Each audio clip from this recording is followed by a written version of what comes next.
चलो अभी जो है आप लोग इंग्लिश मीडियम में द सोलेनॉइड पढ़ेंगे हम। देखो सोलेनॉइड को सिंपली समझो कि एक लंबा वायर है, ठीक है, और उसको अगर ऐसे अगर उंड कर दो, लपेट दो, एकदम इस तरह का शेप दे दो जो सिलिंड्रिकल शेप हो जाए, और इसका जो डायमीटर है उसके लेंथ से छोटा हो, तो इस तरह के शेप को बोलते हैं हम लोग सोलेनॉइड। ठीक है, सिंपली। अब यहाँ पर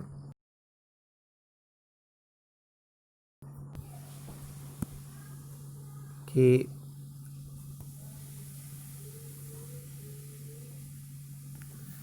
सोलेनॉइड का डेफिनेशन क्या दिया? ए cylindrical coil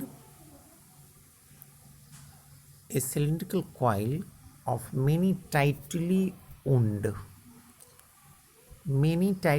wound turns of insulated wire with generally diameter of the coil smaller than its length is called solenoid। Simply वही बात कहा। अब यहाँ पर है कि सोलेनॉइड के कारण मैग्नेटिक फील्ड फाइंड करना है, ठीक है। इसमें से इसका जो मेन शेप होगा वो यहाँ पर आपको दिखाया गया, ये फिगर बी में। वैसे जनरली दिखेगा ऐसे। अब कैलकुलेशन करना है तो इसको क्या करेंगे कि यहाँ से अगर मान लो कि करंट इससे आई करंट फ्लो कर रहा है, तो इसके कारण जो मैग्नेटिक फील्ड बनेगा वो, अगर सपोज करो कि इधर अगर साउथ पोल है तो साउथ टू नॉर्थ अंदर में लाइन चलेगा, मैग्नेटिक फील्ड लाइन, और बाहर में जो ये ऐसे जो घुमा हुआ है, इस तरह का लूप में बना हुआ है, तो बाहर में नॉर्थ टू साउथ इस तरह से एरो लगा हुआ है। फिगर देख करके आप बना लीजिएगा, ठीक है। तो यहाँ पर है consider a very long solenoid having n turns per unit length of solenoid। देखिए पर यूनिट लेंथ में n टर्न है, small n turn, small n लिखा गया, नंबर ऑफ टर्न्स है। Let current I be flowing through the solenoid. अब मान लो कि I करंट फ्लो कर रहा है।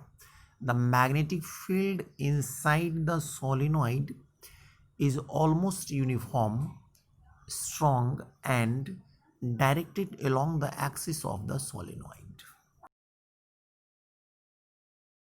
The solenoid is very weak, that is taken as zero।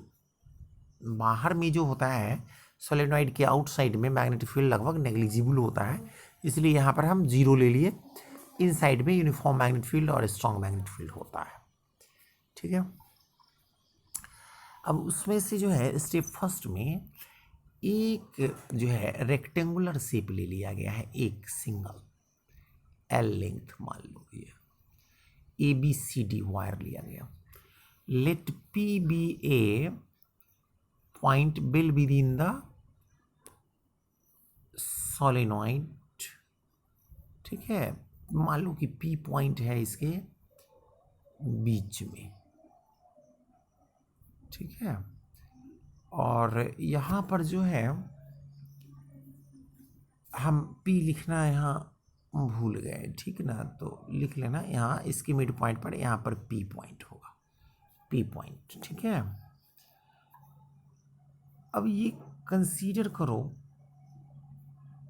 कि एक हम रेक्टेंगुलर लूप ले लिए ABCD पासिंग थ्रू P, जो P से ही पॉइंट से पास करता है, ये जो है, ठीक है।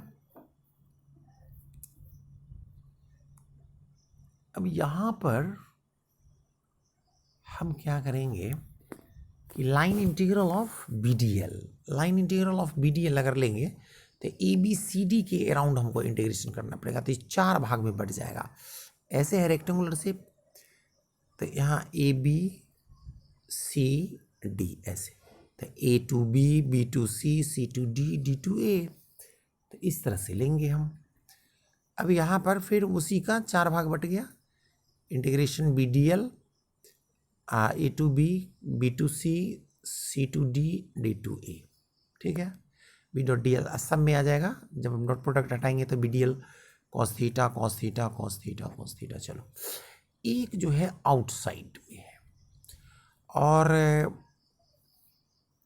ये हॉरिजेंटल जो इनसाइड में है उस पर एंगल कितना होगा 0, तो कॉस 0 हम यहाँ लगाएंगे। इसके बाद ये लाइन आएगा बी सी, तो वहाँ पे 90 डिग्री है तो 90 डिग्री हो जाएगा। आउटसाइड में है तो 90 डिग्री तो नहीं, कि आउटसाइड में है तो नेग्लिजिबल मैग्नेटिक फील्ड है इसलिए वो 0 होगा ही होगा।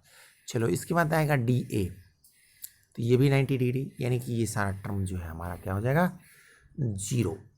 तो यहाँ पर बचा क्या, integration from A to B, B D L का, इसके बाद 0 0 0 खत्म। तो A to B, B constant है, डी एल, तो डी एल का क्या हो जाएगा टोटल लेंथ एल।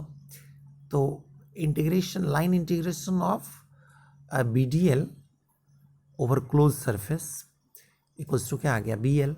अब स्टेप 2 में क्या लेंगे हम, according to Ampere circuital law, line integration of B D L equals to क्या होता है म्यू नॉट आई।